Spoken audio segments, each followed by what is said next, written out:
ربك واترك كل دون، واسأله السلامة من دار الفتون. الزم بأمر ربك واترك كل دون، واسأله السلامة من دار الفتون. لا يضيق صدرك فالحديث يهون، الله المقدر والعالم شؤون.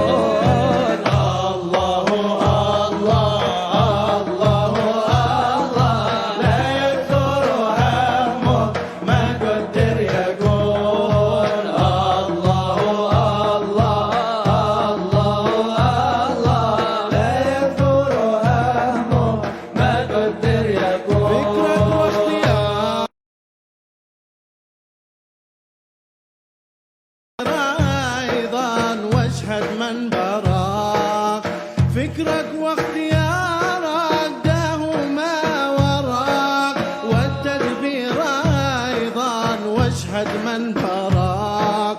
مولاك المهيمن إنه يراك، فوت له أمورك واحسن في الظنون.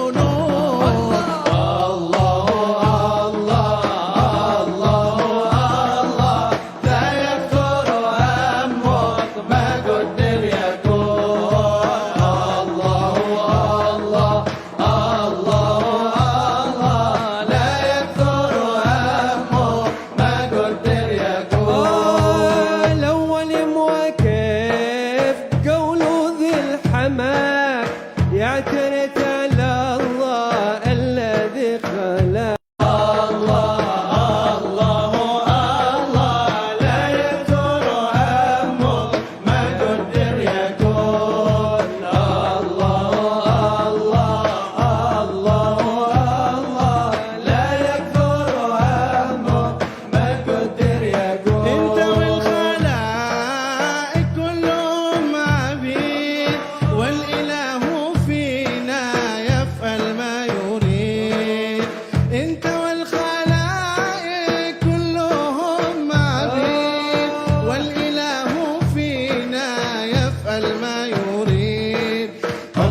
واتمامك ويحك ما يفيد، القضاء تقدم غنيم السكون. الله الله الله الله، لا يقدر همك ما قدر يكون.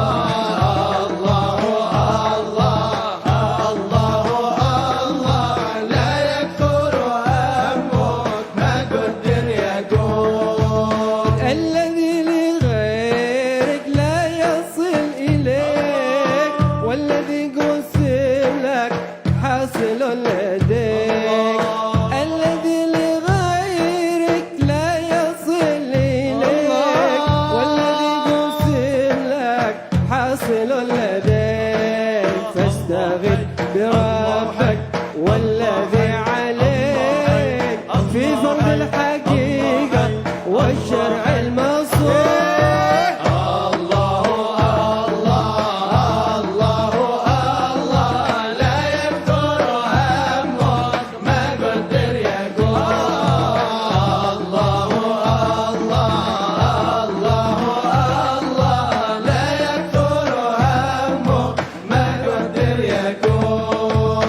شرع المصطفى الهادي البشير، ختم الأنبياء البدر المنير. شرع المصطفى الهادي البشير، ختم الأنبياء البدر المنير. صلى الله عليه الرب القدير، بارح الصمام ملاك بالوصول.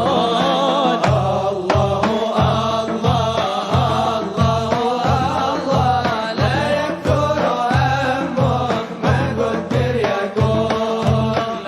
الله الله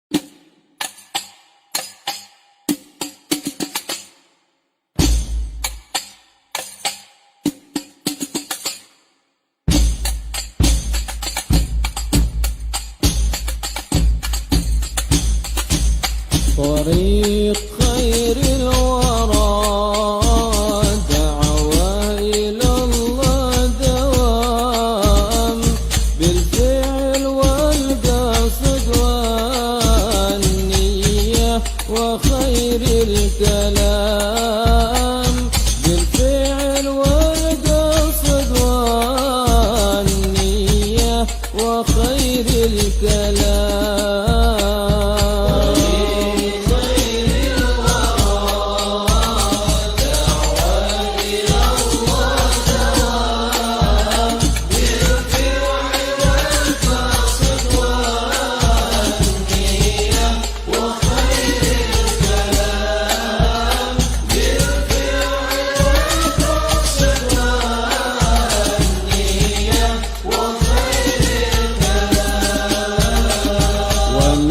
تبع للنبي يرقى إلى على مقام هيا انشروا يا جماعة دعوة في الأنام بالشرق والغرب والبكرة وجنح الظلام وأبذل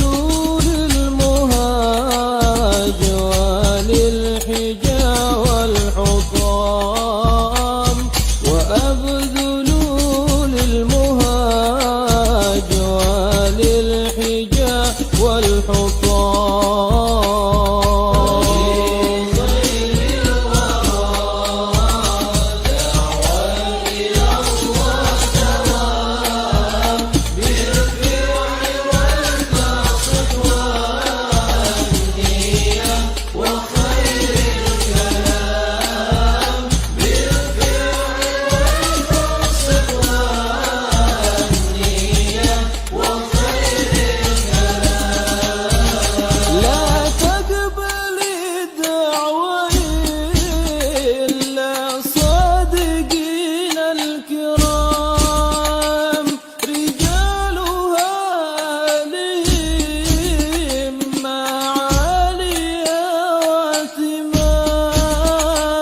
يقفون سعي النبي إمام بعده إمام قاموا بحق الرسالة والهدى حسن قيام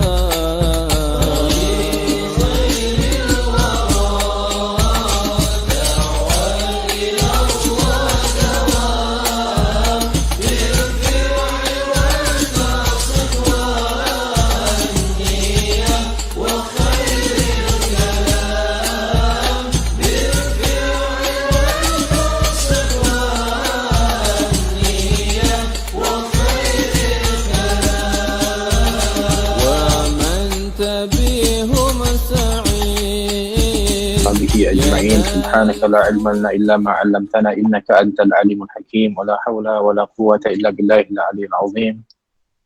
أما بعد نوينا تعلم وتعليم وتذكر وتذكير نفع والانتفاع والإفادة والاستفادة والحث على التمسك بكتاب الله وسنة رسوله صلى الله عليه وسلم والدعاء إلى الهدى ودلالة على الخير ابتغاء وجه الله مرضاته قربه وثوابه سبحانه وتعالى. آمين اللهم آمين.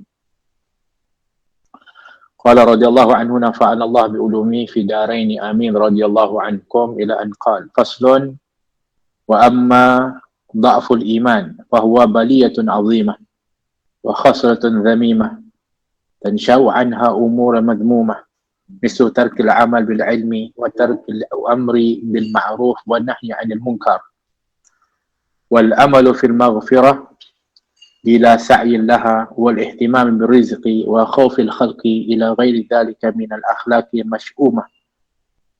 وعلى قدر إيمان العبد يكون امتثاله للأمر واجتنابه للنهي. وأدل دليل على ضعف الإيمان تركه للموافقات على ضعف إيمانه تركه للموافقات وارتكابه للمخالفات fa'ala kulli mu'min an yas'a fi taqwiyati imanih. Alhamdulillah, kita bersyukur kepada Allah. Kita menyambung kepada perbahasan di dalam kitab Risatul Mudzakarah daripada susunan Imam Haddad. Kita masih berada pada perbahasan mengenai penghalang kepada ketaatan. Apa yang menghalang kepada ketaatan? Semalam kita telah pun disebutkan oleh Imam Haddad ada 4 perkara asas yang menghalang seseorang itu untuk taat kepada Allah. Semalam kita dah membicarakan halangan yang pertama, iaitu kejahilan. Kejahilan itulah yang menghalang seseorang itu untuk taat kepada Allah. Kejahilan itulah yang menyebabkan orang itu tak dapat taat kepada Allah. Kejahilan itulah menjauhkan orang untuk taat dan juga melakukan maksiat. Hari ini adalah penghalang yang kedua, yang disebutkan dengan dha'ful iman, iaitu lemah iman. Apa maksud lemah iman? Iaitu lemahnya keyakinan dengan keimanan kepada Allah Subhanahu Wa Taala. Jadi apabila seorang itu lemahnya iman, maka sebab itulah dia tidak taat, sukar untuk taat, susah nak ikut perintah, mudah untuk melakukan kesalahan dan maksiat. Kenapa? Kerana lemah iman, tak berapa yakin atau tidak yakin. Kerana orang yang ada iman ada keyakinan. Apa keyakinan dia? Iaitu dia yakin bahawa Allah itu Tuhan yang maha yang mentadbir kepada alam ini, yang berhak dan wajib untuk disembah, dan hanya kepada Allah tempat kita mengabdikan diri. Keyakinan. Dan Allah apabila kita melakukan kebaikan akan dibalas dengan pahala, diberikan daripada syurga. Jadi itu yang disebutkan iman. Kalau buat dosa akan dibalas dengan murka, dimasukkan ke dalam neraka. Ini asasnya adalah iman. Tapi kalau lemah iman, sebab tu tak peduli dengan sebab itu. Oleh kerana itu, tuan-tuan dan puan-puan, para pelajar rahmati oleh Allah, hari ini yang dibahaskan adalah tentang dha'ful iman, iaitu lemahnya iman. Maka Imam Malik kata, fahuwa baliyatun azimah. Lemah iman itu merupakan satu bencana yang besar. Wa khaslatun dhamimah, dan satu kekurangan yang sangat tercela. Makna perkara yang paling tercela. Watansha'u anha umur madmumah, yang mana dengan sebab lemah iman itu timbullah beberapa perkara yang buruk, yang tak sepatutnya. Mislu seperti tarkil amal bil ilmi. Apa dia yang akan timbul atau berlaku kepada seorang itu apabila dia lemah iman, iaitu meninggalkan amal daripada ilmu pengetahuan yang dia tahu. Belajar tak? Belajar. Tahu tak yang mana halal, yang mana haram? Tahu. Yang mana wajib, yang mana sunat, yang mana harus, yang mana makruh, yang mana haram. Tahu tak? Tahu. Macam mana tahu? Belajar. Di mana belajar? Di madrasah tazkiyah contohnya. Di mana belajar? Di dalam dengan para masyayikh, dengan para habaib, dengan guru. Pergi ke pengajian-pengajian. Ada ilmu, tak ada ilmu? Ada sebab belajar. Tapi kenapa tak beramal? Kerana lemah iman. Ilmu ada, tahu, tapi percaya tak dengan apa yang dia belajar ni? Yang cerita pasal apa? Cerita pasal buat ini akan dibalas dengan pahala. Pahala mana? Tak nampak pun. Tak percaya, kurang percaya. Nanti dapat syurga. Syurga mana? Nanti ke akhirat. Oh nanti ada ke tak ada syurga? Akhirat tu ada ke? Nanti betul ke yang kita nantikan kubur, nanti kita akan dibangkitkan nanti dan setelah itu? So ini semua adalah merupakan konflik iman, lemahnya iman.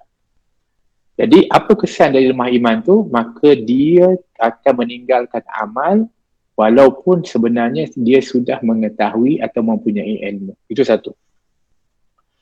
Lagi yang kedua, wa tarkil amri bil ma'ruf wa nahyi 'anil munkar.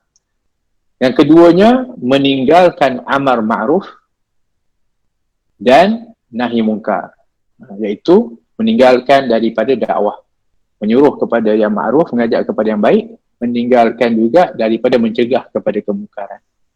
Kenapa tak buat ni? Lemah iman. Kan? Tapi kalau orang yang ada iman, maka sudah tentulah dia akan berdakwah. Dia akan nak pastikan bukan hanya dia saja selamat, orang lain pun selamat, dan dia kena ada buat apa dia? Amar ma'ruf. Mengajak kepada yang ma'ruf dan mencegah kepada munkar. Tapi kalau dia lemah iman, kesan dia adalah dia tak akan buat amar ma'ruf nahi munkar. Lagi, wal amali fil maghfirah bila sa'yin laha. Apa lagi kesan daripada lemahnya iman? Mengharapkan, wal amal fil maghfirah, mengamalkan akan keampunan. Dia mengharapkan keampunan tanpa bila sa'yin laha, tanpa berusaha untuk mendapatkan keampunan. Faham? Maksudnya apa? Maksudnya, Allah pasti ampunkan aku. Tapi dia tak pun bertaubat, dia tak menyesal pun apa dia buat. Dia terus lagi mustamir, berterusan melakukan daripada dosa, tak kisah pun. Tapi dia rasa, Allah masih ampunkan, Allah tu Maha Pengampun. Itu kesan kerana lemahnya iman. Lagi, wal ihtimam birrizqi. Ni tanda kesan daripada lemahnya iman. Maka terlalu bimbang dengan urusan rezeki. Dia punya otak dia adalah nak dapat rezeki. Sebab apa? Kalau tak ada rezeki nanti matilah kita. Kalau tak ada rezeki susahlah kita. Kalau tak ada rezeki kita ni tak boleh hidup. Dia punya kesan kerana lemah iman. Tapi orang yang kuat iman ni, dia bukan kata tak berusaha, usaha. Tapi usaha mereka itu tidaklah melampaui dan melangkaui daripada ketaatan dan juga daripada kepatuhan serta ibadahnya kepada Allah SWT. Tapi kalau orang ni lemah iman, maka dia punya asyik-asyik fikir tentang macam mana nak dapat duit, macam mana nak dapat rezeki, macam mana, itu je. Ini kesan dari kita lemahnya iman. Ni di zaman COVID ni kan, macam mana ni bahaya dan ekonomi susah ni, dah duit tak ada, dan dia punya ihtimam, dia punya perhatian hanya rezeki.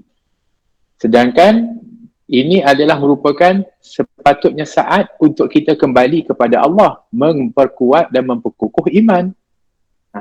Kan sepatutnya begitu. Tapi kalau orang yang lemah iman, itulah yang dia menjadi perhatian dia. Lagi, wal khawfil khalqi.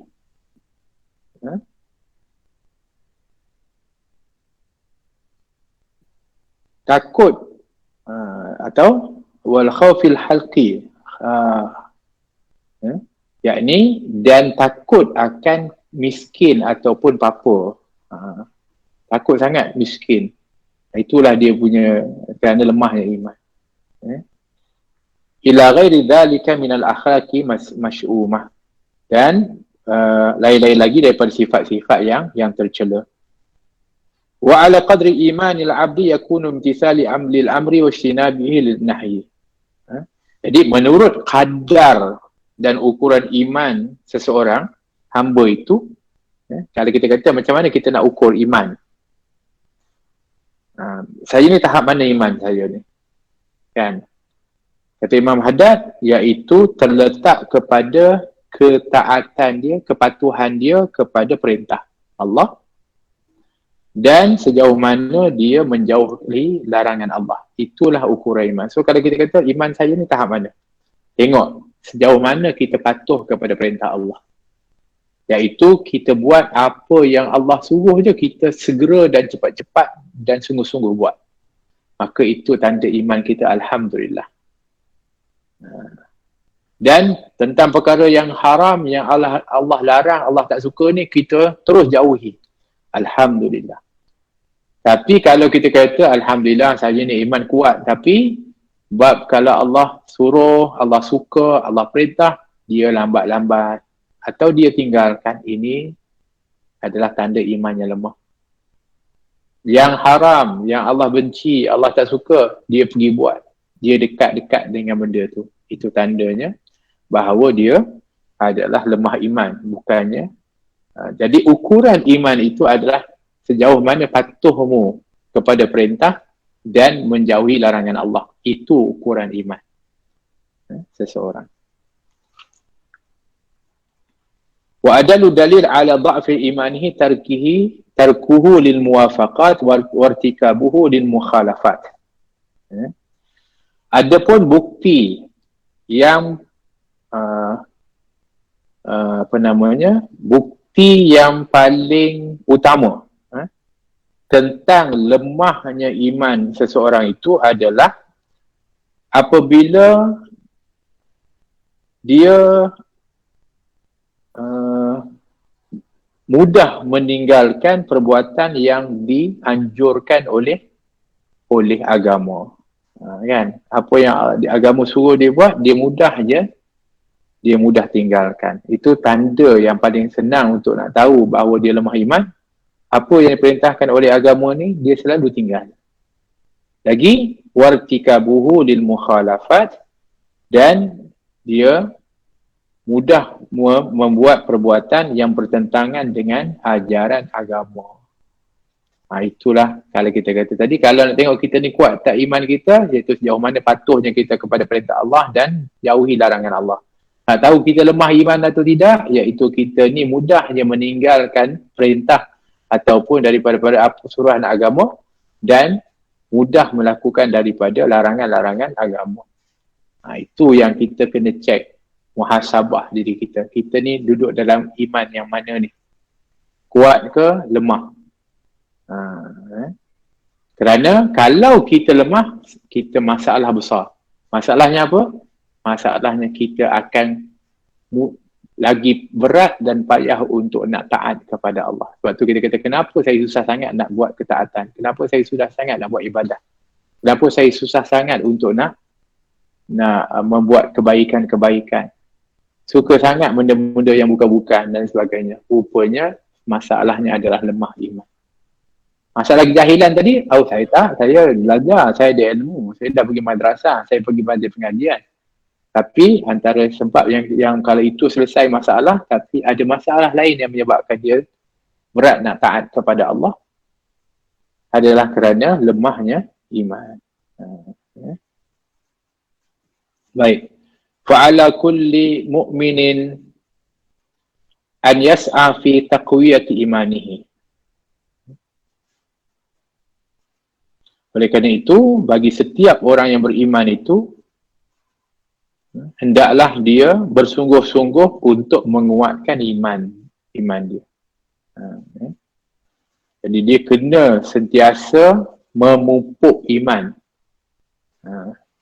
Sebab tu dalam doa Nabi SAW, Nabi SAW doa. Nabi kata apa? Allahumma habib ilainal iman wa zayyinhu fi qulubina. Nampak? Ya Allah, cintakan aku kepada iman dan hiasilah dia, iaitu iman tu, dalam hati kami. Ya Allah, habib ilainal iman, cintakan kami kepada keimanan dan hiaskan dia, iaitu iman itu, dalam hati kami. Itu yang kita kata permintaan Nabi itu menunjukkan keutamaan yang disebutkan daripada untuk kita ni berusaha sungguh-sungguh untuk menguatkan iman. Kerana kalau iman tu dicabut, masalah. Jadi sebab tu kena membina bagaimana, kita kena tahu cara membina bagaimana nak bina iman ni. Kerana iman ni sifat dia adalah yazid wa yanqus, bertambah dan berkurang. Itu iman. Iman ni yazid wa yanqus. Dalam bab iman ni kata ada makhluk Allah, hamba Allah, yang imannya tu sentiasa bertambah, tak pernah berkurang. Bertambah, setiap hari, setiap waktu bertambah. Itu imannya para rasul. Para rasul ni iman dia sentiasa meningkat.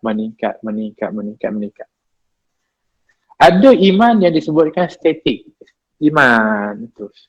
Iaitu imannya para malaikat. Dia tak meningkat, tak menurun. Kerana malaikat ni memang diciptakan oleh Allah tu dia statik. Tapi kita, orang-orang, hamba-hamba Allah ini, dianya adalah bertambah ada kalanya dan berkurang ada kalanya. Sebab tu kita disuruh tadi oleh Imam Haddad untuk kita berusaha untuk menguatkan iman. Jadi macam mana kita nak menambahkan keimanan tu, nak memperkukuhkan dan menguatkan iman? Inilah yang disebutkan wal umurul lati yuqwa atau yaqwa bihal iman wa yazid.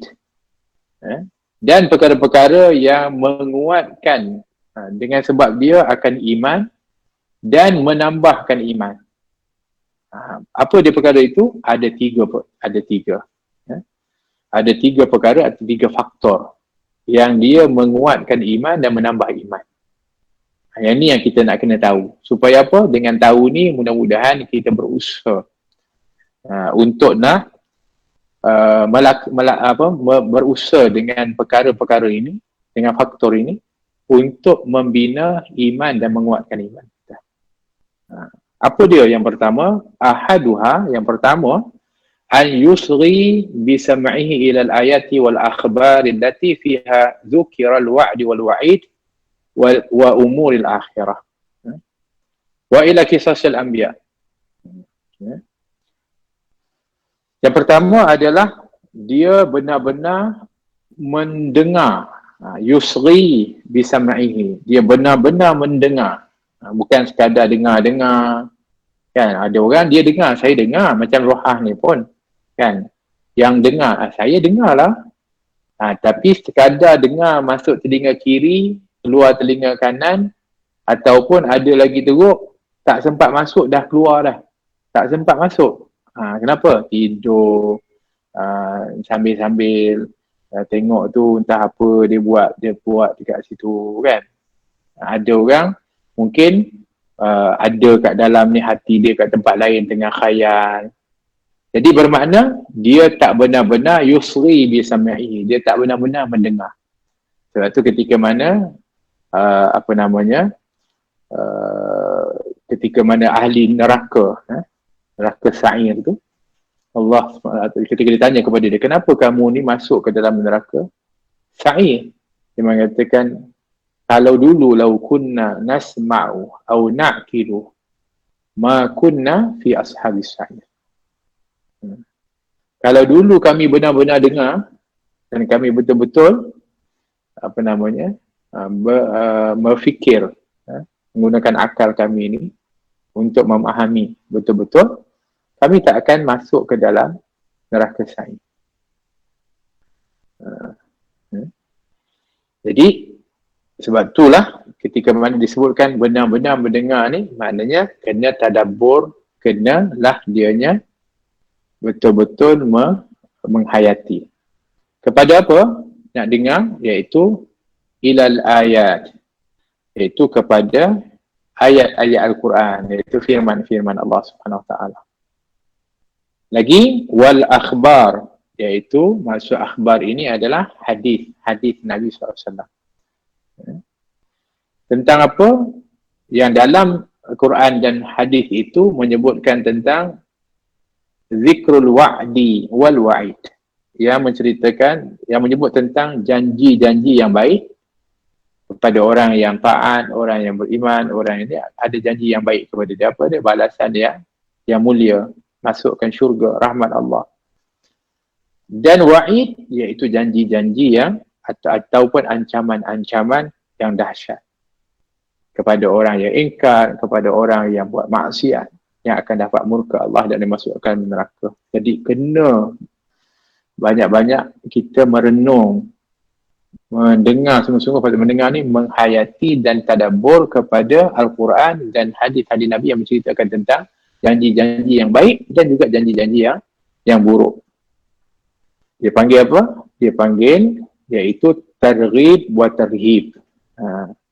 Targhib ni yang akan menggalakkan kita lagi untuk buat baik lagi, sebab kita dengar janji-janji yang baik itu. Tarhib adalah ancaman-ancaman yang menakutkan sehingga kita akan takut untuk buat maksiat. Kan, itu yang kita kena, yang itu antaranya. Kemudian wa umuril akhirah, begitu juga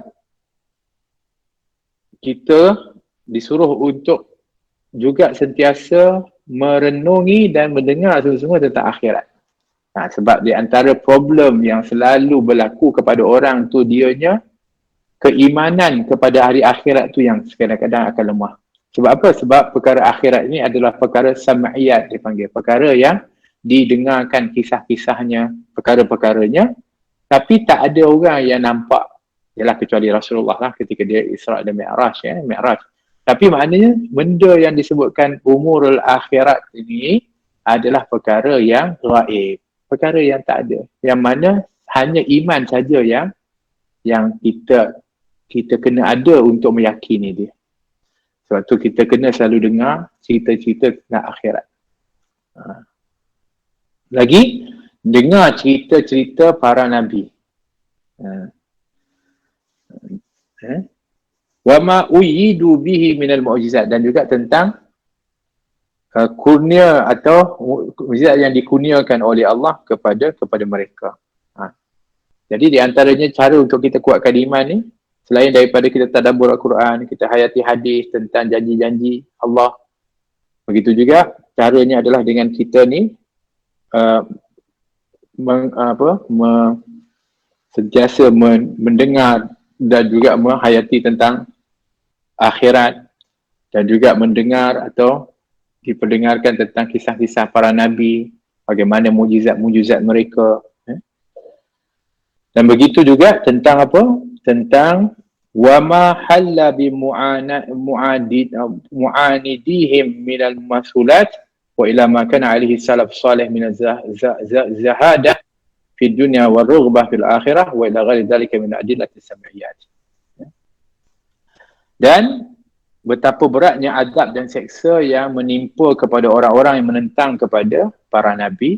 Itu pun kita kena hayati. Sebab tu dalam Quran itu semua ada. Betul? Cerita pasal nabi, kisah sul anbiya. Ada tak? Ada.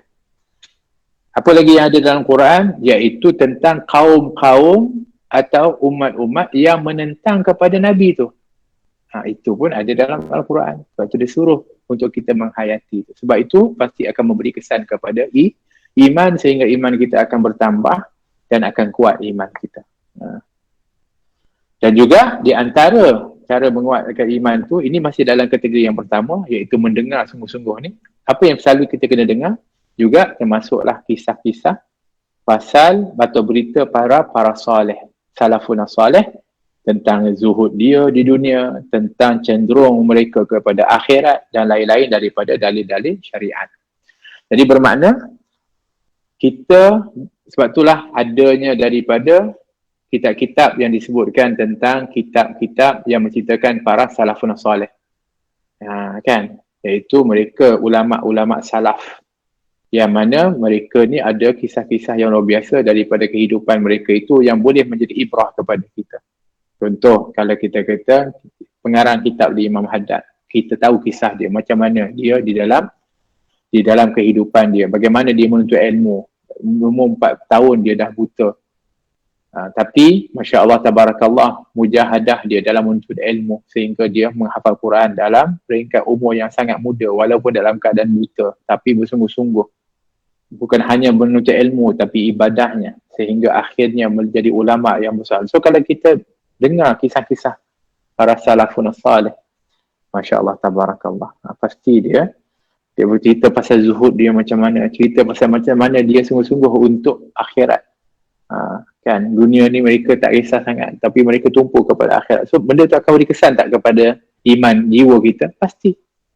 Sebab tu hari ni kalau kita tengok, kita duduk kat rumah contoh, di zaman COVID ni banyak kita kat rumah. Apa yang kita habiskan dengan menengok benda-benda? Apa yang kita tengok? TV, cerita dan sebagainya. Ada pengaruh tak kesan? Pasti ada.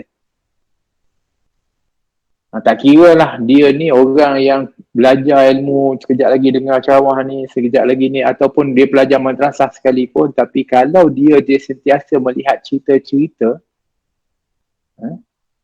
yang kita panggil hari ni, yang ada ni, ada tak kesan kat dia punya iman dia? Kesan kat jiwa dia? Pasti ada kesan kat jiwa dia. Dan kisah-kisah, cerita-cerita, filem-filem yang ada ni sebenarnya memang mereka sebenarnya nak memusnahkan iman kita. Sebab tu kalau kita tengok cerita-cerita, kadang-kadang tu sampai khusus contoh lah ni, contoh kita bukan kata tu. Ini pun apa namanya, cerita orang minat sangat dulu-dulu ni cerita apa, Hindustan, contoh Hindustan. Adakah dia membawa kepada kekuatan iman kita? Tak, bahkan boleh bawa kita kepada kesesatan lagi. Contohnya, minta maaf lah, kuil dia. Sekejap lagi kalau dia nak lawan tu apa semua, nanti bunyi kuil dia mula pergi ke berhala. Nampak tak? Tapi kita seronok kononnya tengok cerita filem. Tapi sebenarnya dia sedikit sebanyak dia mempengaruhi jiwa kita itu dengan visual yang kita tengok, dengan apa yang kita dengar, dengan apa yang kita hayati pada waktu itu. Sebab itulah perkara pertama untuk kita nak kuatkan iman ni, apa yang banyak kita ni sentiasa berlega dalam kehidupan kita ni. Kalau kita berlega dalam kehidupan kita, Al-Quran, hadis Nabi, ingat tentang janji-janji Allah, begitu juga tentang kisah-kisah para Nabi, kisah-kisah para salihin. Itu yang selasa bersama dengan kita, insya-Allah iman kita akan semakin kuat dan kita akan lebih bertambah iman kita. Itu yang pertama. Yang kedua, wathani an yanzura bi'ainil istibsar wa istidlal ila malakut as-samawati wal ard wa fihi ma min ajaibil ayati wa bada'il masnu'at. Iaitu hendaklah dia memandang dengan pandangan yang penuh suka, dengan penuh minat, dan pandangan yang penuh dengan sedar kepada kerajaan langit dan bumi, dan di antara keduanya yang akan membuktikan keajaiban-keajaiban, bukti kemahaagungan Allah dan keindahan-keindahan ciptaannya. Maksudnya apa? Tafakkur tentang ciptaan-ciptaan Allah. Tafakkur tentang apa kebesaran-kebesaran makhluk yang ada ni, iaitu yang membawa kita mengenal dan juga kita mengenal dan memahami tentang kebesaran dan kehebatan Allah. Itu namanya tafakkur. Sebab itu disebut tafakkarus sa'ah khairu min ibadati sanah. Tafakkur sesaat itu lebih baik daripada ibadah setahun. Sebab apabila tafakkur tu betul-betul dia tengok tu, dia tengok, ya Allah hebatnya ciptaan ni, ya Allah kau ni mah hebatnya. So pasti kesan dia kepada iman. Betul, dia ingat kepada Allah dan dia mengagungkan Allah.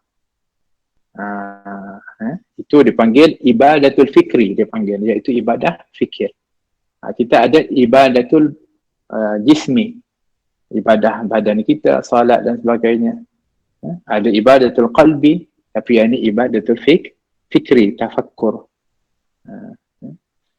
Sebab tu kita disuruh juga bertafakkur. Nabi SAW, kalau sekiranya dia bangun di waktu malam, biasanya, kata Aisyah, Nabi akan keluar daripada rumah, Nabi akan mendongak ke langit. Nabi tengok langit, Nabi membaca firman Allah, inna fi khalqis samawati wal ard wa ikhtilafil laili wan nahar la ayatin li ulil albab alladzina yadhkuruna Allaha qiyaman wa qu'udan wa 'ala junubihim wa yatafakkaruna fi khalqis samawati wal ard rabbana ma khalaqta hadha batila subhanaka faqina 'adzabannar. Nabi baca surah 10 ayat dari surah terakhir dari surah Ali Imran tu. Iaitu antaranya dalam kandungan ayat tu adalah tentang tafakkur.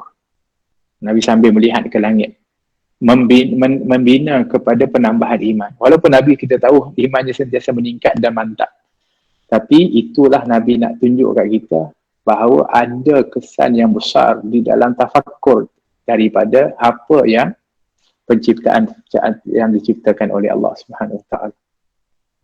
Kan begitu. Baik, itu yang kedua. Wasalih,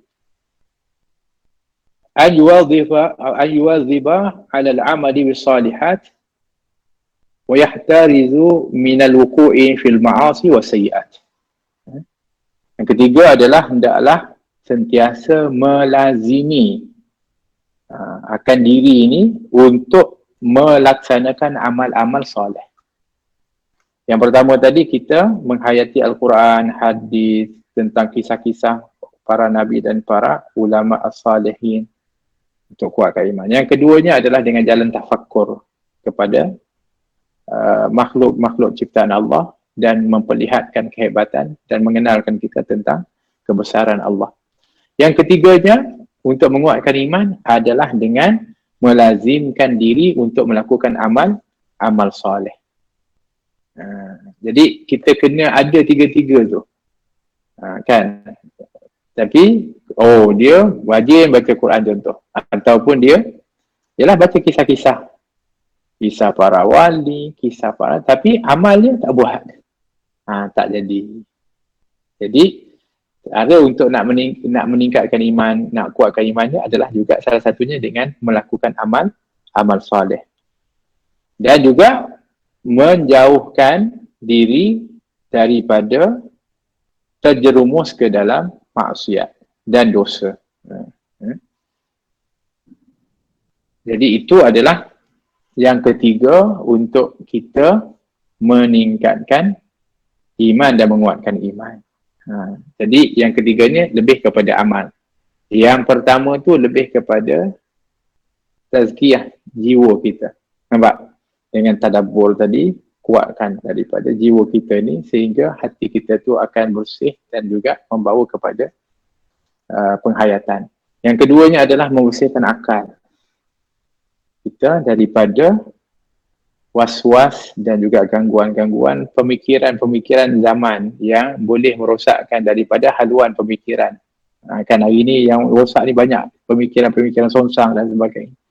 Yang ketiganya adalah membersihkan diri ini daripada melakukan maksiat, tapi banyak melakukan daripada amal soleh, daripada kena buktikan dengan amal. Baik. Fa innal iman qaulun wa amal. Sesungguhnya iman itu adalah ucapan dan amalan. Itu iman. Bukan iman tu apa?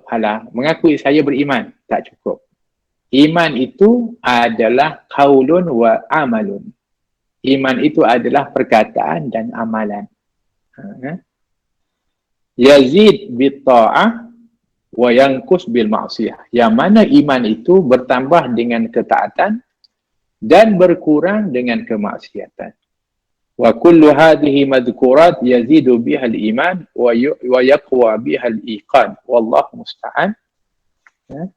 Jadi segala peringatan yang kita sebutkan tadi ke atas, kata Imam Haddad, iaitu 3 perkara tadi itu, jika diikuti, maknanya dibuat, maka dia boleh menambah keimanan dan mengukuhkannya. Tapi asas asas iman itu adalah taat dan meninggalkan maksiat. Asas. Tapi untuk menambah, menguatkan 3 perkara tadi. Tadabbur kepada Al-Quran, hadis, menghayati kisah-kisah anbiya dan juga para ulama as-salihin, wal awliya. Yang keduanya tafakkur akan kebesaran Allah. Yang ketiganya adalah dengan melakukan amal soleh dan meninggalkan daripada kemaksiatan. Wallahu musta'an. Hanya kepada Allah sajalah kita memohon pertolongan, kata Imam Haddad. Jadi wallahu ta'ala alam bis-shawab, itu adalah merupakan daripada penghalang yang kedua yang perlu untuk kita fahami dan mengambil penting perkara ini. Jangan sampai ianya berlaku kepada kita. Mungkin kita adalah talibul ilmi, mungkin kita adalah penuntut ilmu, kita mungkin dah tadi tak ada masalah pertama dalam ketaatan tu, kita dah selamat, iaitu kita bukan orang yang jahil. Tapi takut-takut yang menghalang adalah sebab faktor yang kedua. Apa dia? Lemahnya iman. Ilmu ada tapi lemah iman. Maka ilmunya ada tapi tak diamalkan. Jadi inilah yang perlu untuk kita ambil perhatian, jangan sampai penyakit ini yang menghalang kepada ketaatan, iaitu lemah iman itu ada pada kita. Maka usullah untuk kita memantapkan iman dan menambahkan dan menguatkan dia, dan Imam Muhaddad dah berikan kepada kita cara-caranya, mudah-mudahan dapat untuk kita ambil perhatian dan manfaatkan daripada nasihat beliau, insya-Allah. Jadi insya-Allah besok kita akan sambung lagi. Faktor yang ketiga yang menghalang seseorang itu taat kepada Allah adalah tulul amal, iaitu panjang harapan. Apa itu panjang harapan? InsyaAllah besok kita akan bicarakan tentang perkara itu, insyaAllah. Jadi mudah-mudahan kita berdoa kepada Allah Subhanahu Wa Taala agar Allah Subhanahu Wa Taala memberikan kemantapan iman kepada kita, dan Allah menambah keimanan, dan Allah kurniakan kita halawatul iman, untuk merasa kemanisan iman. Dan mudah-mudahan Allah Subhanahu Wa Taala membawa kepada kita ini keimanan yang sempurna, keyakinan yang sempurna, dan diberikan oleh Allah futuhal arifin wa yufaqihuna fid din wa yarzuquna kamalal ikhlasi wal yaqin ya rabbal alamin. Waftah alaina ya arhamar rahimin, fathan ya arhamar rahimin, fathan minka ya arhamar rahimin, ya arhamar rahimin, ya arhamar rahimin. Dan kita berdoa kepada Allah, mudah-mudahan Allah lindungi, selamatkan, berikan kesejahteraan kepada kita semua, kepada kita, keluarga kita, dan juga kepada negara kita lebih khusus, dan juga kepada muka bumi Allah ini secara amnya. Jadi angkat wabak dan balak daripada muka bumi ini, dan kembalikan kita ini kepada keadaan yang sempurna dan terbaik, sehingga dapat untuk kita menambah lagi daripada ketaatan dan ibadah, dan melakukan amal soleh kepada Allah Subhanahu Wa Taala. Wa ala hadhihi niyyah wa ala ma nawa sahib musannaf fi kitab Imam Muhaddad wa kullu salihah jami'ah fil akhirah wa ila hadratin Nabi Muhammadin sallallahu alaihi wasallam. Al-Fatihah. A'udzu billahi minasyaitonir rajim. Bismillahirrahmanirrahim. Alhamdulillahirabbil alamin. الرحمن الرحيم مالك يوم الدين إياك نعبد وإياك نستعين اهدنا الصراط المستقيم صراط الذين أنعمت عليهم غير المغضوب عليهم ولا الضالين. ربنا انفعنا بما علمتنا ربي علمنا الذي ينفعنا ربي فقهنا وفقه أهلنا وقرابة لنا في ديننا مع أهل الكفر أنثى وذكر ربي وفقنا ووفقهم لما ترتضي قولا وفعلا كرما وارزق كل حلالا دائما وأخلا أتقياء علماء نهض بالخير ونفى كل شر ربنا واصلح لنا كل الشؤون وأكر بالرضا منك العيون رب أن ربنا كل الديون قبل أن تأتينا رسل المنون واغفر استر أنت أكرم من ستر وصلاة الله تغشى المصطفى من إلى الحق دعانا والوفاء بكتاب فيه للناس شفاء وعلى الآل الكرام شرفا وعلى صحب المصابه الغرر اللهم اهدنا بهدى واجعلنا ممن يسارع في رضاك ولا تولنا وليا سواك ولا تجعلنا ممن خالف أمرك وعصاك حسبنا الله ونعم الوكيل ولا حول ولا قوة إلا بالله العلي العظيم يا ربنا اعترفنا بأننا اقترفنا وأننا أسرفنا على لظى أشرفنا فتوب علينا توبة تغسل كل هوبة واستر لنا الأورات وآمن الراعات واغفر لوالدينا ربي ومولودنا والآل والإخوان وسائر الخلان وكل ذي محبة أو جيرة أو صحبة والمسلمين أجمع من يا ربي يسمع فضلا وجودا منا لا باكتساب منا بالمصطفى الرسول نهضى بكل سول بالمصطفى الرسول نهضى بكل سول بالمصطفى الرسول نهضى بكل سول صلى وسلم ربي عليه عند الحب وآله وصحبه عداد تشي صحبي والحمد لله في البدء والتناهي حمدا كثيرا دائما حبة النسائم سبحان ربك رب العزة عما يصفون السلام على المرسلين والحمد لله رب العالمين في كل لحظة أبدا عدد خلقه ورضا نفسه وزنة عرشه ومداد كلماته